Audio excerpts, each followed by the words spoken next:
How we doing, everybody? Welcome to the Orient Sports Network. We're flowing. We're feeling good. We're really happy with the last two episodes we put out. We're seeing pretty good numbers. We want to get those up, though, so make sure you're sharing with everybody. Boys, how we doing tonight? We're doing all right. We're doing all right. How are you, Jarek? I'm vibing, vibing. You look a Just little another more. day. You look a little more lit up than usual. What's going on there? I Got got a some lamp. lighting going on, I see. You I got. got good lighting. I got a lamp. We're ready to go. You can see my beautiful face. I'm ready to talk sports. Yeah. And yeah, I'm feeling good. So we're actually going to start the show a little bit off script. We're going to name our top 5 lamps. Oh. No, we're not going to do that. All right. So let's just let's touch on the Leafs game real quick here because not too much happened. Big 6-0 win over the Sens on New Year's Day. I was supposed to be at that game, but then it was closed to fans, except for friends and family and a couple other people. And Carlton the Bear, who looked like the loneliest dude on earth, just patrolling the arena with his "Go Leafs Go" sign. And it made me think of this. And I asked my wife this question. I said, is the mascot of the Leafs the most privileged guy in Ontario right now? I'd say so. Because he gets to go to every single Leafs game. Maybe not the most privileged. That's a weird way to word that, but he's pretty lucky, right? I would say so. Yeah, He just gets there to you move go. That's around, a do better way of whatever he putting it. wants, star of the show. Yeah, it's pretty cool. I enjoyed that. But what was your takeaway from that game, Jarek? You were talking about it. Well, I mean, the biggest thing is it sucks having no fans. I think that was Yeah. I think everybody noticed that. I mean, it sucks. We're back. It almost seems like we're backtracking again. We're back to no fans. Obviously, I don't think it's going to be for long. I think they only said 3 weeks, and I think they're gonna decide whether they're gonna put 1,000 fans in the arena or not. I'm not too sure, Who but knows? I don't know. I think the biggest takeaway was like TJ Brody. He played great, 3 points. He had a great defensive game. The team looked good. I don't know. The game coming off of a break, I think this is what you want to see. They look good. 6-0 win against a team that was depleted with injuries and COVID and everything. But I mean, that's kind of the way of the league right now. You can't really bring that up when it comes to wins or losses. But yeah, they look good, and I'm excited just because they won and keep it moving. Hopefully, no more games postponed. Brendan, if I told you Justin Hall and Ilya Mikheyev scored in the same game, would you believe me? Yeah, because I was watching. But what if I told you they were also shorthanded and that you didn't Yes. watch the game? Yes. Those first 2 opening goals to kick off 2022. It was kind of like, okay, maybe this is a new year, new Leafs, because we had Ilya Mikheyev actually scoring shorthanded for once and Justin Hall putting one in. Big shout out to Justin Hall scoring with the gauze up his nose. That was a sick celly coming in. He got a skate blade across the nose, and then he goes and scores a shorthanded goal, and he's got a bloody nose. And yeah, that was a great image. But the Leafs are, I think they're playing Edmonton tomorrow, so that's always a fun game when they come in and they dominate McDavid, which is pretty much how it's gone for the last 10-ish meetings. But you can never count those guys out. I mean, Edmonton's kind of on a downfall right now. They're not looking too good. I think they've fallen to 25th in the NHL. So let's see what they bring to the Leafs tomorrow. And I think we do have to, one more thing to touch on with this is Jack Campbell silently getting his 4th shutout of the season. He's been huge for us. I think, that conversation around, is Jack Campbell a number 1 goalie? That's kind of gone out the window at this point. Have you guys been impressed with Jack Campbell this year? I agree. I think all of us are taken away with all the offense and the goals we saw, and we're all looking at the players to look for right away. I guess it's been 2 weeks off since we last seen them. So you're looking at where the camera's going, and that's where the player and the puck is. So as you said, 4th shutout, I didn't know how many it was, but you can't do anything you're doing right now without Jack Campbell. And even if he's not getting a shutout and he's letting in 1 or 2, that's still enough confidence for the Leafs to get going offensively, it seems. Yeah. Eric, what about you? No, I completely agree. I think he took the words out of my mouth. I think Jack Campbell's been everything you need and everything you want in a goalie. I think the team's kind of relaxed in the sense where, like, if they don't get back and it is an odd man rush, they have a goalie back there that's not going to give up that weak goal. He's not going to give up multiple goals a game. He's kind of become that goalie who's going to give up 1 or 2 goals a game, and then when he does, he's just going to shut it down. And if he does give up that 3rd goal, he's kind of proven that, all right, guys, like three is the max. I'm not going to give up any more. Go out and score 4. Go out and score 5, and we're gonna get the W at the end of the night. But I don't know. He's been everything we wanted, and hopefully it can keep rolling. Hopefully Mrazek can get a few more starts and kind of play up to the level he's supposed to be at, and everybody knows he's at. And I don't know. I think that's a good 1-2 punch going into the future, and hopefully we can get Jack signed, and that's a great 1-2 punch. Yeah, and we're going to transition here. I think one thing we won't see with the Leafs this year is a player taking off his equipment and leaving mid-game, which we saw in the NFL today, where Antonio Brown, halfway through the game, just decided, you know what, I don't want to play anymore. We're going to break this down. I got a couple tweets that break it down for us, but essentially what we saw right off the bat was he just middle of the play started taking his equipment off, throwing it into the crowd, ran into the opposing team's end zone, threw a peace sign to the crowd, then left through the tunnel. One of the weirdest things I've seen in sports. I've never seen a player just kind of leave mid-game. So, Brandon, did you get that message? I just on side chat, Brandon looks like Mr. Kennedy right now, so I just think that's really funny. But yeah, Antonio Brown just leaving mid-game. After the game, it was announced that he had been cut from the Buccaneers, and then just the fallout after this. Like, so many questions. You know, what does Tom Brady think about this? Where's Antonio Brown's probably done in the NFL now. The memes have been hilarious, and there was one that I thought was a meme, but it was actually for him outside the arena waiting for an Uber, because he didn't fly back with the team. He was cut, and reportedly the last we've seen of him, he was in New York City with his driver. So yeah, I guess we can start with this. What was your initial reaction to seeing Antonio Brown just saying peace mid-game? I was personally shocked, actually, because I had figured, especially after winning a Super Bowl, that he had found rather or not at least somewhere to end his career with a little bit of paycheck here and there. They would probably have paid him handsomely for what he had done, and I had no idea that was like the tension on the Buccaneers. And it's one thing to do what he did, but it's one thing to do what he did in the middle of the play, which was actually quite hilarious. So Antonio Brown, I think as you said, alluded to earlier, his reputation is preceding him, and that could be his very last go round. You know what I mean? And I think it's not funny. It's not funny. It is, but it's not, as a professional. Yeah, he was, like, you brought up him making money, Brandon. He was, and this is via a guy on Twitter at Spotrack. He needed 8 more catches to unlock a $333,000 bonus. He needed 55 more yards to unlock a $330,000 bonus. And he needed just 1 more receiving touchdown to unlock a $330,000 bonus. So this guy gave up a lot of money. He gave up $1 million by just saying, I'm done. Yeah. And that kind of leads into my point where what I'm going to bring up. And I'm kind of going to go down the more scarier route. This is sad. Like, I think this is the definition of what happens when you get multiple hits to the head in a contact sport like football. It could be a good discussion to have. It's scary. It really is. This guy is a loose cannon. He's not in his own head. He's somewhere else in a different universe. These antics and these different freakouts it's scary. It's sad. It's sad seeing a guy with so much talent, and he could easily be a top 5 receiver in today's NFL. I don't know how old he is, but he could still be a top 5 receiver in today's NFL. But I don't know. It's scary. It's sad. I hope the guy gets help because he needs it. Yeah. I actually want to go back to what you're saying. Speaking of top 5 receivers, like if Odell can come back and do what he's been doing this year, it was something to say too for Antonio Brown. And just to touch on Odell, he got a game-winning touchdown today and got the most touchdowns he's ever seen in his past couple of years. And I'm a big Odell fan, but just not alluding away from my Giants, which are horrible. Yeah, it's just anyway. And me and my manager always argue about this at work. It's the difference between a guy like Randy Moss, who would never go through the middle, versus a guy like Antonio Brown, who would always go through the middle. And this is the difference. You see a guy like Randy Moss, who's sitting on a desk talking football and making a lot of sense. And you see a guy like Antonio Brown, who went through the middle, got a few contact hits to the head, and this is the difference. It's scary. Yeah, for sure. CTE.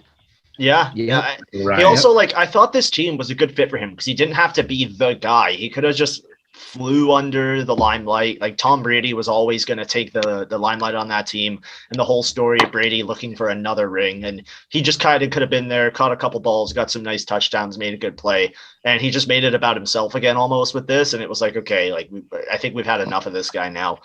And so the backstory to this was this is through Jay Glazer on Twitter. Just talked to Bruce Arians, who said he was trying to get AB to go into the game, and AB refused. Tried again, but Brown also said no. Then Arians told him to get out.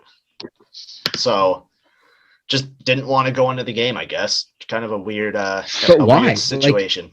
You want to be the guy, and you don't want to go into a football game. It doesn't make any sense. Yeah. It's scary. Like I keep saying, it's scary. But this is the definition of what happens when there's a mental issue with a guy, and you're clearly seeing it with Antonio Brown. Could be. Said. Yeah, it was a weird Sunday in the NFL. I'm sure you guys saw this too. You see what happens in the Eagles game? Those fans just weird. Oh, right. Just crashed the railing, and was it Jalen Hurts was like, "Hey guys, everybody okay?" It's almost like it went from like, what the hell just happened, and then the fans were just like, wait, we're standing beside Jalen Hurts, like let's get some picks. Yeah, it was kind of, it went from oh shit to oh, that's pretty cool actually. Yeah. No, but it was funny because you sent this message and you're like, it's kind of cool how he checked on him, and I was like, wait a minute, he didn't kind of have a choice. He kind of just got like glued to the wall, and everyone kind of just surrounded him. He didn't have much place to go. No. Yeah, that was it's one of those situations where at first where you're like, oh crap, this sucks, and then just like, yeah, nobody was hurt, and it was kind of funny. Brandon made a joke about one of the security guards wanting to be on the O line after that, which I thought was pretty good. But yeah, so players leaving the game mid-game. There was another one. Brandon, I sent you this. I don't know if you saw it, if you know who's involved. Do you want me to pull up the article? Yeah, it seemed to be a theme of the weekend this weekend. What's in the ladder? Middle of the game, and not wanting to sub in or go in, and this also continued in the NBA, I guess, with two separate players on one team. The Houston Rockets were in the middle of a game, and prior to the game, as what I've read on Twitter, to breaking a team rule, Christian Wood was not placed on the roster, and then initially to the last moment he was, and I think they put him in mid-game, and then he refused to go back in eventually for reasons I'm not too sure. And then, initially, speaking on Kevin Porter, he actually has had a similar incident to what he had go on this weekend with the Cleveland Cavaliers earlier in his career, where he was notorious for speaking out and I guess kind of rebelling. And so something like that similar unfolded over the weekend in Houston. And he had a disagreement with his coach, and similar to Antonio Brown, just went off the court and hasn't come back. And the thing with him is he's young. He's not Antonio Brown. He still has an NBA career ahead of him. And there is not too much information on this, as there's not too much information, obviously, on the Antonio Brown situation either. But the limited knowledge is that players are upset right now and on a failing team. I guess it seems like an NBA thing to do, just to make it about yourself. For Christian Wood, he's more of a veteran player. It makes sense for him to. I think they've been on the trading block with him all season, so it's interesting to see that this would happen with him. Apparently, according to some reports, that he's had some run-ins with the rookies this year as well, and that's a young team right there with 3 first-round draft picks on the team: Alperen Sengun, Josh Christopher, and Jalen Green. So a player like Christian Wood, who's coming off a most improved player season last year, probably isn't handling being in the basement right now too well, and Kevin Porter Jr. probably isn't handling the basement factor as well, considering he's probably consisting of all the touches on that team. He wants all the attention as well. When you have a young player like Jalen Green, who you need to put first, in my opinion, you put your rookie first like that, and it's going to be interesting to see how that folds out, because both those players would be assets to a team. Who's willing to take the risk on Kevin Porter Jr. is the same thing as Antonio Brown, honestly. So I'm not too sure. Yeah, like I just got a quote here. This is courtesy of Woj. We had a spirited debate, Rockets head coach said during his post-game media availability. I have certain demands of this team. As far as playing hard, I wasn't satisfied with the effort.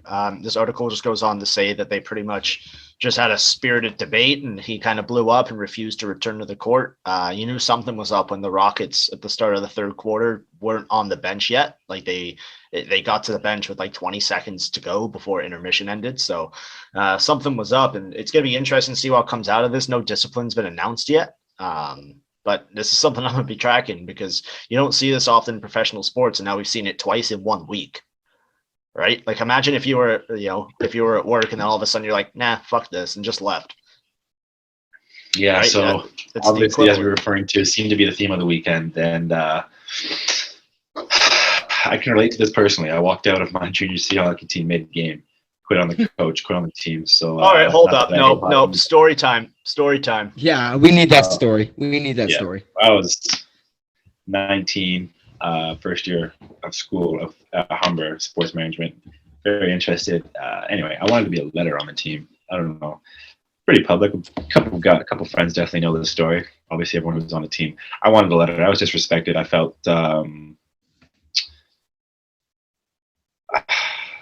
what they did to try to band-aid my respect was too little too late. They tried to give me an A in junior C hockey for your away jersey. So you couldn't wear it at home. I couldn't wear it in front of my family and friends, but I could wear it away. And I was the oldest, a 21. I would have been a 20 actually. I wouldn't have overaged. Actually, I was a 21-year-old. So it would have been 19. I just said I was 19. You were 19 going into. I remember because I came to one of your games. I might have been just turning 20. So regardless, I was one of the oldest players on the team, and it was my fourth year anyway. The coach was his second. It was actually his first and a half year. So halfway through his second year, little to be known, after this, he got fired like a week after I quit. So It was a stumbling effect. He was the issue. 3-second pause if he's watching this, and we were in the middle of a game in Grimsby. I was just sticking up for my teammates, playing like a rough and rowdy type of style. And probably wasn't too happy with the penalties I was taking. I was in the box, and we were arguing. He said, just don't come back. And I said, you sure you want that? And then he said, just leave. And I left and never came back. So I skated off the ice similar to Antonio Brown right after the next whistle once I got out of the penalty box, and called my dad down out of the stands to pick me up at front at the rink. And I was proud of it, and I am still proud of it today. And I stuck up for what I believe in, and that guy ruined my passion in the moment for hockey. So thank God for basketball, I found. And if you're watching, I didn't say it. There you go. Yeah, no, fuck that guy. No, you know what? That might have been around the same. If that was first year, that might have been around the same time. Remember, you came into class one day and you were all pissed off. I'm like, hey, I might be scouting one of your games tonight, and you were like, I'm not playing. I was like, okay. Yeah, that was definitely. I remember that. 100%. Yeah, I do. I was like, yeah, you know what? I think I'm sick that night. So I didn't necessarily even know what to tell. It wasn't something I was proud of. Within the first month, I was like, I can't play hockey right now because I chose to make that decision. Yeah. No, but it's one of those. It's one of those things where you look back on, you're like, no, at the end of the day, yeah, it sucked. You didn't get to play hockey, but you stuck up for yourself, and that's the most. Right. And another thing they did to me during that time once I quit is I had 5, as Josh would be able to probably refer to. I had 5 other teams, junior C included, and I had the Kilty Bees junior B calling me, and the team Great club. They deserve a shout out. Yeah, it was ignorant. It was being ignorant, and they wouldn't release me, so they just kept me on the team I was on rosters. So anyway, a lot of stupid politics involved, and that is the reason why at least you can still see players to the professional level take the step out that they have to, I guess. And at the professional level, there are a lot of ways to make money and still play. So we'll see what happens with these guys we just mentioned. I'm here making a podcast about it. I just want to add one more thing. I just want to read something I found here on EliteProspects.com. Brandon Waterhouse here, 15-16, 26 PIMs. The next year, 4 in 8 games. Calm down a little bit there. Oh, also 78 PIMs in 33 games. It goes up. 40 PIMs in 32 games. Same year, 18-19, 107 PIMs in 38 games. got a fight in And there, bud. his last year, 26 pins in 7 games. So Yeah. that is an absolute sniper. Yeah, so definitely in for the business. Don't call it the jungle for no reason. I love But it. moving along, we have some other points to touch on. I appreciate the conversation. Oh, that was great. I loved that. I didn't know that story. I like it. Shows you how good of a scout I was. Winter Classic happened between the St. Louis Blues and the Minnesota Wild. Did you guys see the highlights from this? I watched the game actually live. That's Like, not bullshit. there, The Leafs but were live. on. The Leafs were on. So what did you do? I had actually 2 TVs in my living room. Shout out to Ashley for letting me do that. But yeah, I watched both games actually. The Winter Classic, just what a look! It looked great. I was jealous about watching a hockey game with a crazy amount of fans, but I don't know. It looked good. It was minus 21, I believe, and everything was cold. So okay, we gotta get over this minus 21. People are overreacting. That's minus 21 Fahrenheit. No, that's not right. It wasn't still that cold. cold. It wasn't that cold. Ladies and gentlemen, if it was minus 21 American temperature, it would be too cold to go outside and step foot in your front yard. It was So I think it minus. was minus Okay, 21 college kids. Okay, college kids. Well, we're confused as to what the temperature was now. Let me I'm look it not up. a You keep going. dermatologist or anything. Okay, either way, it was cold. Beer was freezing. Shout out Mike Grinelli. He tweeted his beer, his Bud Light. It was frozen. So it, Well, yeah, it it's clearly pretty was much cold. it's pretty much water anyway. Well, it was still cold. It's cold enough to freeze. What are the people that But call the weather? What are they called? Meteorologists, Weatherman? not Right on. dermatologists. There you go. There you well, go. let's talk about Josh. the Winter Classic here. Yes. Yeah, so it was minus It was in 7. the winter, and it's always a classic. It was minus 7 Fahrenheit. So yeah, that's actually pretty cold. Definitely wasn't too invested in this game personally on Saturday night, considering the Leafs were playing, and I'm always looking for the next basketball game to watch too. So I'm definitely interested to see how this goes. Minnesota and St. Louis also didn't pique my attention at all. So The problem Shout I out I have have a question for you schedule guys. I have a maker. question for you guys. is it about how the Winter Classic is only appealing to local markets. That and like, what is up with these random I just don't understand. Like, why isn't a Canadian team in one of these games every single year? That's Well- the only way this stuff makes sense to me. Well, the Leafs COVID. have an outdoor game coming up. Okay, but it's not a Winter Classic, and the only outdoor game that matters is a What Winter about the Classic. Heritage? Whatever happened to the Heritage Classic? That's the game, and that's the That's Leafs the game, one I'm in pretty sure. Hamilton. Yeah, That still has to come up. which we got to talk about that, how I'm getting there and how we're going. But that's Yeah, another we'll story. figure that out. Why is Buffalo in that game? Because it's. I think it's just proximity. the closest team, essentially, I guess, Yeah, but and COVID conditions. yeah, I mean, yeah, the Winter Classic has really lost its touch for me, and I probably would have watched it if it hadn't been on the exact same time as another game. I didn't like the 7 o'clock start. Like, I think the Winter Classic, it goes back to like your childhood, right? That's Yeah. a game that should be on at 1 or 2 o'clock. Yeah. Well, I think they were I on remember, the. watching the Outdoor Classic a couple years back, and it was like at 12 on New Year's Day, and it was something that we had on the TV around our family dinner, like family party. It was something we scheduled around for, and yeah, But I 7 think that's- p.m. doesn't I help. think that's part of the problem with 2022 and sports nowadays. And when it comes down to everything, it's money, and it comes down to viewers.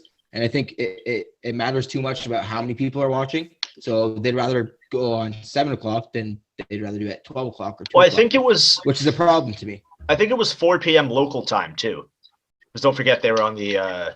No, West- which is fine then. Start at 1 o'clock there, and that's what 4 o'clock here. That's, Yeah. like, you know what I mean? It's when you were a kid, you were going outside and you're watching or playing hockey at 12 o'clock, not 7 o'clock at night. Yeah, I get that. We're gonna take a quick pause here because Brendan's video froze. All right, we're back. We figured every issue out. We're good. All right. What if I told you guys that on the second day of 2022, we already kind of have a confrontation, a back and forth between Jake Paul, Brooks Koepka, and who was the other guy? Dana White. No. Okay, so Brooks Koepka tweeted out that one of the Paul brothers would fight Antonio Brown before the end of the year. I can see it. I think that would happen. I would pay for that. Antonio But Brown's gonna have to get those bonuses somehow. yeah, but this kind of brings us into a conversation where, first off, Brooks Koepka's a genius for bringing that up, but also, what's going on with Jake Paul and Dana White? He put out a list of demands. Jarek, I know you were all over this. Why don't you give us the quick rundown? Well, I can you while I'm talking here, can you pull up the actual list of demands? Yeah, I'm finding it right now. Well, anyways, there were some heavy rumors being thrown at each other. I don't want to repeat it just because it's not too PG. But anyways, Dana White and Jake Paul are kind of feuding right now. It's kind of a mess. I think Jake Paul kind of he has this thing with how Dana White pays his fighters, and at the end of the day, how Dana White pays his fighters is how Dana White pays his fighters, and I don't think whatever Jake Paul is doing is going to ever change that. It's just kind of a mess, and I don't know. It's just I don't know. It's kind of a mess. It's kind of it's stupid at this point. Jake Paul's not selling pay-per-views, so he's going to try to find some other way to make money, and this is just kind of what it is. So his list of demands was increase minimum fighter pay to $50K per fight, guarantee UFC fighters 50% of UFC annual revenues, provide long-term health care to all fighters, and that was his 3 demands. He said you have 5 days to accept this and to implement the above changes by March 31st, 2022. Once implemented, I will immediately retire from boxing and enter USADA and agree to a one-fight deal with UFC to fight Weak Chin George. I know we just talked about this last week about how we kind of respect Jake Paul in a sense for doing what he's doing and he's making money, but does he really think he's at the level of him retiring from boxing is going to be like, oh my God, I can't get out of bed today. Jake Paul retired from boxing. I'm really sorry, but going from boxing over to UFC, you're going to get your ass kicked.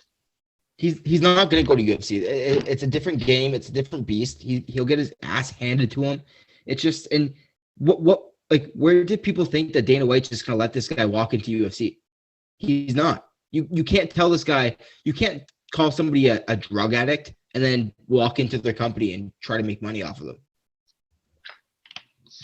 Yeah, it seems to be public stunts and it has that written all over it, eh? It doesn't help the whole fake thing. Yeah, so if he gets in the UFC ring, that's a whole nother discussion to be had. I mean, the fighting style, his experience, and I think the stamina, when you see him box, he hugs a lot. So I know if he's going up against a UFC fighter, those hugs are going to be some chokes or something.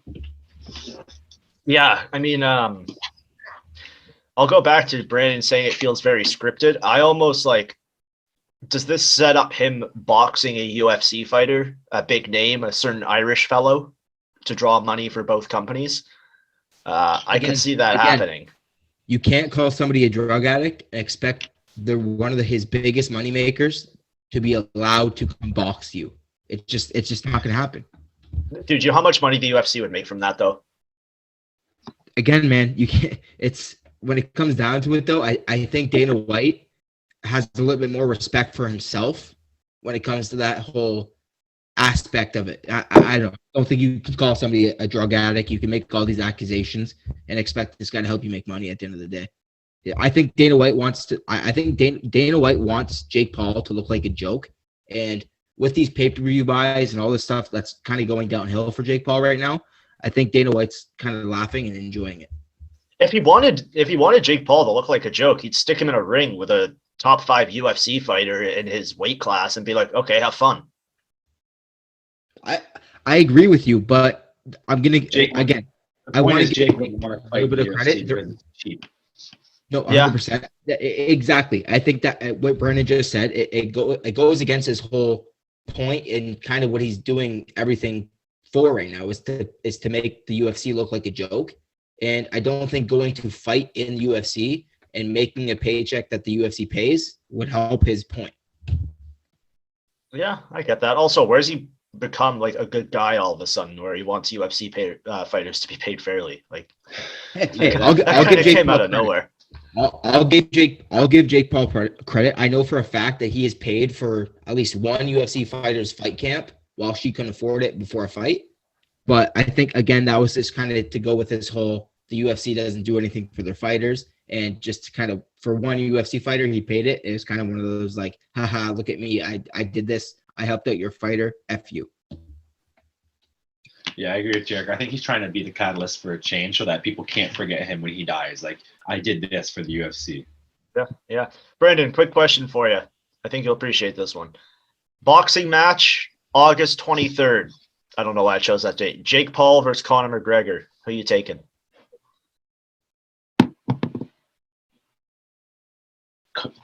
Jake Paul. That's Because I did predict Jake Paul go undefeated. More importantly, the way do you know how much taller and bigger he is than Conor McGregor at the moment?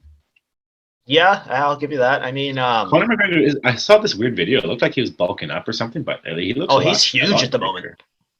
So depends what he's been doing, but I mean, it would be quite the for us to mark this on January 3rd or 2nd or whatever it is today, for it to come back and for us to predict Conor McGregor versus Jake Paul. It seems extra out of the ordinary. However, I've seen crazier things been done. It would just be such a WWE moment where like Dana White and Jake Paul are having a press conference yelling at each other.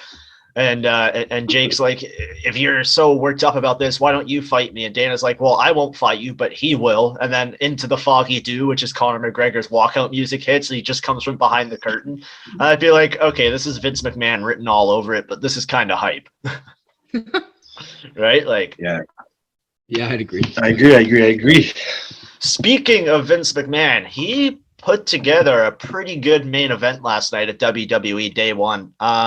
Kind of a big shakeup. It just kind of goes to show that COVID is touching on a lot of sports right now. And storyline or not, I don't think that WWE would do this, but never, yeah, who knows? I'd actually, you know what? I'm actually going to give them the benefit of the doubt, and I actually think they're being honest when it comes to this. So do I. Roman Reigns last night was supposed to fight Brock Lesnar in a big main event for WWE Day 1 to kick off the new year, but Roman Reigns tested positive for COVID. So instead of just postponing that match, what they did was they took Brock Lesnar and threw him in a fatal 4-way match, making it a fatal 5-way match. So it was Brock Lesnar versus Big E versus Seth Rollins versus Kevin Owens versus Bobby Lashley. Now, as soon as I saw that, I was like, oh shit, this is better than Reigns versus Lesnar. This is awesome because now we get to see Lesnar stare down Owens, Lesnar stare down Big E, and Lesnar and Lashley finally got their hands on each other. This match from bell to pin was 8 minutes and 38 seconds of pure chaos. Now, Brandon, I know you didn't watch this, but it was an absolutely, like, you would enjoy it. Like, it was 10 minutes of just fuck you wrestling. Jarek, what did you think of this main event? I loved it. I'm a huge fan of Brock Lesnar. I think since the day we started talking, I think you've known that. I don't know. Something about Brock Lesnar just seems real no matter what he does. I know wrestling is not real, like blah blah blah blah. But Brock Lesnar he seems real. Everything he does just seems real, and he's a beast. He was out of the 8 minutes, I think he was actually in the ring for about 3.5, maybe 4 minutes of it. There was a lot of stuff going on outside the ring, though. Exactly. It was worth it. It was a great 8 minutes. I think when you have Brock Lesnar out there, you have to capitalize on it, and you're not going to go 15, 20 minutes. And I don't know. I loved it. Obviously, I don't like Big E losing the title already, but if this is going to lead to a unification match at WrestleMania between Roman Reigns and Brock Lesnar, so be it. That'll be something that's worth watching. Yeah, I mean, like, it actually surprised me how good it was in the amount of time they did it in. Because the other matches, like, I think the shortest match outside of that was like 13 minutes, 28 seconds. So for the main event to go 8:38 and be that good, like, I'll give it 5 stars. I don't care. I was entertained the whole time. The rest of the matches seemed slow and everything. So, I think it's rare. It's rare too for a WWE pay-per-view to not be bad at any point, and I don't think there's any bad point of this pay-per-view. No, but there was also, like, you take the main event out. Yeah, day one, right? Yeah, no, it had to be good. And the shocking part was, and I guess I should have seen it coming, was Lesnar winning the title just in a match he was thrown into, completely messing up. Well, not messing up, but completely changing the storyline he had going with Reigns. Like, all of a sudden, it's just like, oh, they're both champ now. And he actually wasn't like so. So Big E was actually supposed to win this match before everything happened. I don't buy And that. So that tells me Big E was supposed to win the title and Lesnar was going to beat Reigns, because there's no way they would have done no title changes on a pay-per-view called Day One. you're giving way too much credit to the WWE. Yeah, they put on a pretty good show last night. Yeah, they at the end of the day though, I don't know. I don't think that Brock Lesnar was going to be the guy pinning Roman Reigns on a Saturday night pay-per-view for WWE, to be honest with you. I prefer, also, we can all relate to this, I prefer a Saturday night pay-per-view. I completely agree. It feels more big. It just has that big show aspect to it. No, Big Show wasn't there. Paul White. That Paul White feel. Yeah. Brandon, what's your opinion on Brock Lesnar? I know you didn't watch it, but I actually don't like Brock Lesnar. He was always like the biggest rival for some of my favorite wrestlers when I was just phasing out, and I was young when I made this impression of him in my mind, and it was a fake steroid mean dick. And since then, I haven't followed him close enough to become more of a passionate fan. Although I'd love to have Jarek sit me down one day and tell me why he loves him so much. All I know is that it never seemed right when he came back to the WWE, just considering where he was at elsewhere with his life, with real wrestling. And I don't think he was to say that he was the best character. And Josh knows this. Any character in the WWE who's followed by that fat slug with the thing and his slick back hair for half their career. Whoa! Don't. No. That has to be the most embarrassing sack of shit to have on your arm piece, walking around paid like you got someone wiping your ass crack and cleaning your ears. I'm about to AB the show right now, guys. That's disrespectful. Hang on, Jerry. No, what Brandon's saying is actually a compliment, because Paul Heyman has gotten Brandon to hate his character that much. That's fair. Yeah, he is very good at what he does, because there's honestly probably not a wrestler that I hate more than someone who's never wrestled than Paul Heyman. That's not true. He fought Chris Jericho in a no DQ match, but Lesnar just came out. Okay, well, to my extent of my knowledge, that guy is the biggest shame. Like, for me, when I saw someone like Brock Lesnar kidded around by someone like that, I just hate. I guess just like, why can't he tell his own story? Yeah. And why are you giving this guy money and publicity? Like, he is so ugly. Just a bad face to have on your side. Brandon, there was a match between two of your favorite wrestlers last night. The Miz fought Edge. How do you think that ended? And I'm going to tell you how it actually ended. I know the Miz won, right? No. So Edge won. I don't know. Edge won with the help from his wife, Beth Phoenix. Right. Wait, was she supposed to be in the stands as a regular fan? No, she just kind of came out, and then her music hit 30 seconds late. It was really awkward. She just stood on the stage, like staring at the Miz. And why was that a fight? Was that a fight for a title or just for fucking? No, it was to set up the Miz and Maurice versus Edge and Beth Phoenix. But it was kind of funny because Beth Phoenix is just standing on the stage waiting for her music to hit, and the Miz knew the timing was off, and he kind of went off script. He's just looking at Beth, and he just fucking waves like this. It was actually pretty funny. But yeah, so that's our WWE segment. We'll hit on the big fights, but we won't break it down too much. All right, you ready for the closing segment, boys? Yeah, buddy. Brandon, you good? Yes. All right, so this segment we're gonna call it "Tweet It or Delete It." So I'm gonna this is inspiration from a couple other shows, but we're very limited in segments. So I got a couple tweets in my drafts. So you can I'll read it out and you can tell me to either tweet it and tell me why, or delete it and obviously tell me why. Seem pretty simple? Yes, sir. All right, first one. Start nice and easy. Austin Matthews will finish second in the Rocket race this year. Delete it. Why? Because he's the best scorer in the league. I don't think. Yes, okay, he's the best goal scorer in the league, but he's so far behind other goal scorers right now that I don't know if he has enough runway to catch up. Brandon, start talking because I need to prove Josh wrong here. I don't think that Leon Draisaitl will be the one who's going to be taking that too far. As we mentioned, how poor the Oilers are performing, I think that can't last too long. Matthews' offense comes second nature with the way the Leafs offense lines up. I think that for the Oilers to produce and those guys to score the goals, I don't know who else is in that race right now, but I just know Draisaitl at 25, Ovechkin at 24, Matthews at 20, McDavid at 19, Connor at You 19. think 5 goals is really behind? Ovechkin isn't gonna be the guy. I honestly still think until it's over, it's over. Austin Matthews was the leading goal scorer in the whole calendar year of 2021. I believe that he is very, very hot. Pause. Not like that, but mean. Like he gets very, very. He could score 2 in a period. He could score 4 in 2 games, and he could get a hat trick at any moment. I guess. No, I obviously, agree. so can any of those guys above him. However, Ovechkin is gonna get 40 plus, and Draisaitl, I will have immense respect for him if he can get the Rocket Richard this year again because of how poor the Oilers are performing around him. I just think that it's a lot easier for Austin to a lot easier on Austin's body and his game to get 50 or lead the Rocket than it is for someone like Ovechkin or Draisaitl.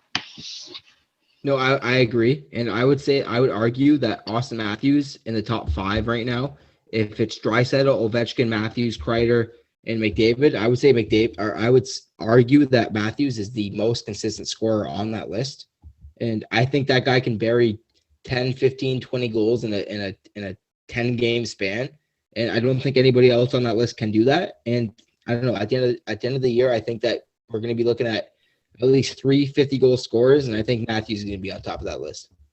So I would delete it because I think Austin Matthews is going to finish first in goal scoring this year, winning back-to-back Rocket Richard trophies. Looking at the Oilers right now, Leon Draisaitl can't score without Connor McDavid or Zach Hyman or Ryan Nugent-Hopkins. None of them are going right now. The Oilers are falling quickly. Their defensive flaws are being exposed. They spend more than, I think, 57% of the game on their side of the red line. I take a look at Ovechkin. I think that might be Matthews' main threat. Yeah, Matthews is 4 games behind Ovechkin, or 4 goals behind Ovechkin, but Ovechkin, I think, has played like 8 more games. So he's got enough runway to do it. I would tweet my own tweet. No, I would delete my tweet. We need to have an Edmonton Oilers discussion. Yeah, we can do that next show. We can do that next show. Next one. All right. In 2022, we will see Jake Paul in a UFC ring.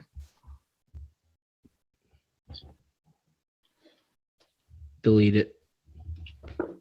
Yeah, we know. It's just not going to happen. We already had that discussion. It's just. Yeah, I came up with these before we had that discussion. Yeah, so. I have to delete this. It doesn't make sense. I would go against what I said if I said otherwise earlier. Yeah, exactly. So next one. DeMar DeRozan will finish top 3 in voting for the NBA MVP. Delete it. I would tweet that. All right, let's hear it. Yeah, I would tweet that. I think it's the right time to think that right now. DeMar DeRozan's coming through with shining stars for the Chicago Bulls, and it's really showing how they and Brooklyn are the only 2 real competition at the top of the East right now. Obviously, you do have Milwaukee and Giannis. However, with the firepower, what you've been seeing lately from DeMar, Zach LaVine wasn't barely playing, and Lonzo Ball has been out on COVID protocol. So just to think that they're down a couple weapons and still considering that, when everyone's back, that it's still just going through DeMar. DeMar is mastering a piece of the game right now. Obviously, I don't have him winning the MVP, but when you say top 3, I think he will be the 3rd, definitely behind Curry and Kevin. So it depends. Honestly, there's a good race right now between Giannis and DeMar in terms of just, and there might be some border fatigue with Giannis. So I think to see a fresh face like DeMar DeRozan is great for the NBA, just shining through right now. And I would tweet it. It would be 4th place to 5th place. He's within the top 5. He's if he finishes strong and averages over 25 and consistently puts 1 more game winner down, the narrative will be very easier to put him up high if the Chicago Bulls, because they are having a historic season so far. You tweet it. I like Wait. it. Yeah. Okay. All right. I got a couple more here. This one's about Antonio Brown. Antonio Brown's next football game will be in the XFL. Delete it. The guy's done. Even for the XFL, you get a name like Antonio Brown. You don't think a couple extra thousand people are tuning into that game to see him play for the They are, but I don't, I don't know know. if he is I don't doing think it. the It is XFL 's gonna. It is XFL is something coming that back. It seems right Hot take. in theory. It seems like something that he would do. However, he would be not. It seems like he wants to be the guy. Not only would he be the face of that team, he'd be the face of the league. yeah. So depends if it's the right offer, but it's just like if he really needs the money, does he need the money, or is he okay right now? And yeah, hopefully he is being talked to by some head psychologist right now, letting him know that he's probably not in the brightest state of mind, coming off a couple of head injuries. And I could see him in the XFL, especially now it's not owned by Vince McMahon, so he doesn't have all those rules for classifications of players and stuff. And the XFL is looking to come back in late 2022, early 2023. So we might hear that news sooner than later, potentially even in this off season when teams can start signing guys again. I really enjoyed the XFL when it came back. Just on a side note, that 5 weeks was fun. Yeah, I agree. It was interesting.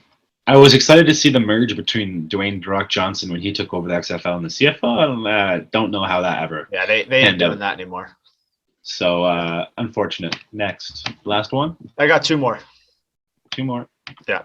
Mike Babcock will be the next coach of the Edmonton Oilers. Delete it. Why? You just keep saying delete all my tweets. You're not telling me why.